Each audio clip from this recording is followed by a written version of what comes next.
የምድሪቱ አከፋፈል። ስማቸው የተዘረዘረው ነገዶች እነዚህ ናቸው። በሰሜኑ ድንበር የዳን ነገድ አንድ ድርሻ ይኖረዋል። ይህም የኤትሎንን መንገድ ተከትሎ እስከ ሐማት መተላለፊያ ይደርሳል። ሐጸሬናንና ከሐማት ቀጥሎ ያለው የደማስቆ ሰሜናዊ ድንበር ከምስራቅ እስከ ምዕራብ ላለው ወሰኑ አንድ ክፍል ይሆናል። የአሴር ነገድ አንድ ድርሻ ይኖረዋል።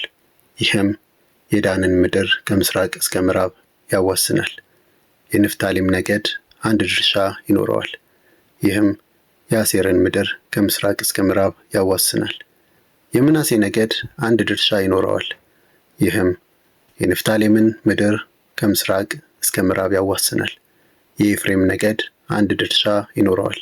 ይህም የምናሴን ምድር ከምስራቅ እስከ ምዕራብ ያዋስናል። የሮቤል ነገድ አንድ ድርሻ ይኖረዋል። ይህም የኤፍሬምን ምድር ከምስራቅ እስከ ምዕራብ ያዋስናል። የይሁዳ ነገድ አንድ ድርሻ ይኖረዋል። ይህም የሮቤልን ምድር ከምስራቅ እስከ ምዕራብ ያዋስናል። ይሁዳን ከምስራቅ እስከ ምዕራብ የሚያዋስነው ምድር ለመባ የሚቀርብ ድርሻ ይሆናል። ስፋቱም 25,000 ክንድ ነው። ከምስራቅ እስከ ምዕራብ ያለው ርዝመቱ ከነገዶቹ ድርሻ እንደ አንዱ ሆኖ መቅደሱ በመካከሉ ይሆናል። ለእግዚአብሔር የምታቀርቡት የዚህ መባ ርዝመት 25,000 ክንድ ሲሆን ስፋቱ 10,000 ክንድ ይሆናል። ይህ ለካህናቱ የተቀደሰ ድርሻ ይሆናል።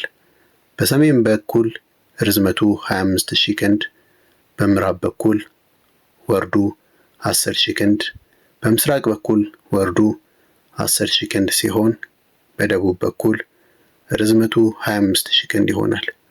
የእግዚአብሔርን መቅደስ በመካከሉ ይቆማል። ይህም እስራኤላውያን በሳቱ ጊዜ እንደ ሳቱት ሌዋውያን ሳይስቱ ለቀሩት በታማኝነት ላገለገሉኝ ለተቀደሱት ካህናት ለሳዶቃውያን ይሆናል።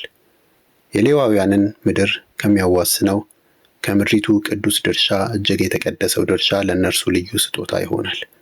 ከካህናቱም ምድር ጎን ለጎን ሌዋውያኑ 25,000 ክንድ ርዝመትና 10,000 ክንድ ወርድ ያለው ይዞታ ይኖራቸዋል። ጠቅላላ ርዝመቱ 25,000 ክንድ ወርዱም 10,000 ክንድ ይሆናል። ከዚህ ላይ መሸጥ ወይም መለወጥ የለባቸውም። ይህ ከምድሪቱ ሁሉ ምርጥ ስለሆነ ወደ ሌላ እጅ አይተላለፍም፣ ለእግዚአብሔር የተቀደሰ ነውና። 5,000 ክንድ ወርድና 25,000 ክንድ ርዝመት ያለው የቀረው ቦታ ለከተማይቱ የጋራ ጥቅም፣ ለቤት ሥራና ለከብት ማሰማሪያ ይውላል። ለከተማይቱም በመካከሉ ትሆናለች። የከተማይቱም መጠን በሰሜን 4,500 ክንድ፣ በደቡብ 4,500 ክንድ፣ በምስራቅ 4,500 ክንድ፣ የምዕራቡም እንዲሁ 4,500 ክንድ ይሆናል። የከተማይቱ ከብት ማሰማሪያ ቦታ በሰሜን 250 ክንድ፣ በደቡብ 250 ክንድ፣ በምስራቅ 250 ክንድ፣ በምዕራብም 250 ክንድ ይሆናል።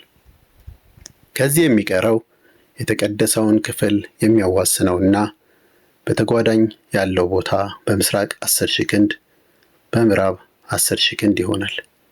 ምርቱም ለከተማይቱ ሰራተኞች ምግብ ይሆናል። ምድሪቱን የሚያርሱ የከተማይቱ ሰራተኞች ከሁሉም ነገዶች ይመጣሉ። አጠቃላይ ይዞታው በአራቱም ማዕዘን እኩል ሲሆን እያንዳንዱ ማዕዘን 25,000 ክንድ ነው። ከከተማይቱ ድርሻ ጋር የተቀደሰውን ክፍል ልዩ መባ በማድረግ ታስቀምጣላችሁ። በተቀደሰው ድርሻና በከተማይቱ ቦታ ግራና ቀኝ ያለው ቀሪ ቦታ ለገዢው ይሆናል። ይህም 25,000 ክንድ ከሆነው ከተቀደሰው ቦታ አንስቶ በምስራቅ በኩል እስከ ምስራቁ ወሰን ይዘልቃል።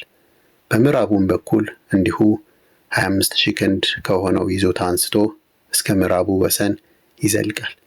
የየነገዱ ድርሻ ከሆነው መሬት ጎን ለጎን የሚሄዱት ቦታዎች የገዢው ይሆናሉ።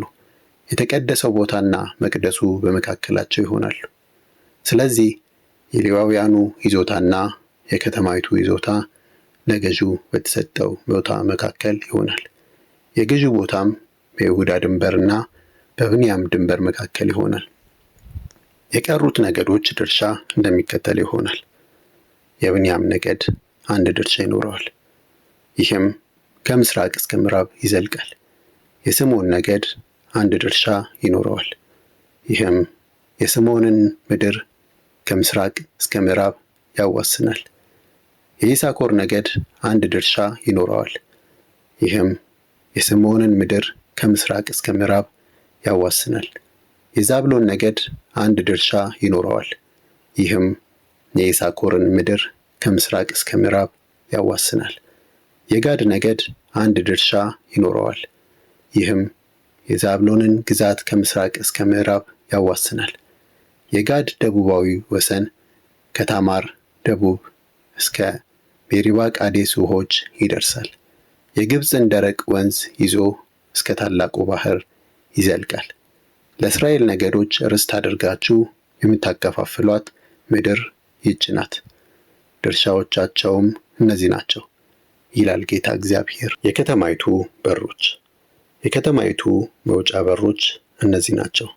ከሰሜን በኩል 4500 ክንድ ርዝመት ካለው በር አንስቶ የከተማይቱ በሮች በእስራኤል ነገዶች ስም ይጠራሉ። በሰሜን በኩል ያሉት ሶስቱ በሮች የሮቤል ነገድ በር፣ የይሁዳ ነገድ በር እና የሌዊ ነገድ በር ይሆናሉ። በምስራቅ በኩል 4500 ክንድ ርዝመት ባለው በር 3 በሮች ይኖራሉ። እነዚህም የዮሴፍ በር፣ የብንያም በር እና የዳን በር ናቸው። በደቡብ በኩል 4500 ክንድ ርዝመት ባለው በር 3 በሮች አሉ። እነዚህም የስምዖን በር፣ የይሳኮር በር እና የዛብሎን በር ናቸው። በምዕራብ በኩል 4500 ክንድ ርዝመት ባለው በር 3 በሮች ይኖራሉ። እነዚህም የጋድ በር፣ የአሴር በር እና የንፍታሌም በር ናቸው። የከተማይቱም ዙሪያ 18000 ክንድ ይሆናል። የከተማይቱ ስም ከዚያን ጊዜ ጀምሮ እግዚአብሔር በዚያ አለ ይሆናል።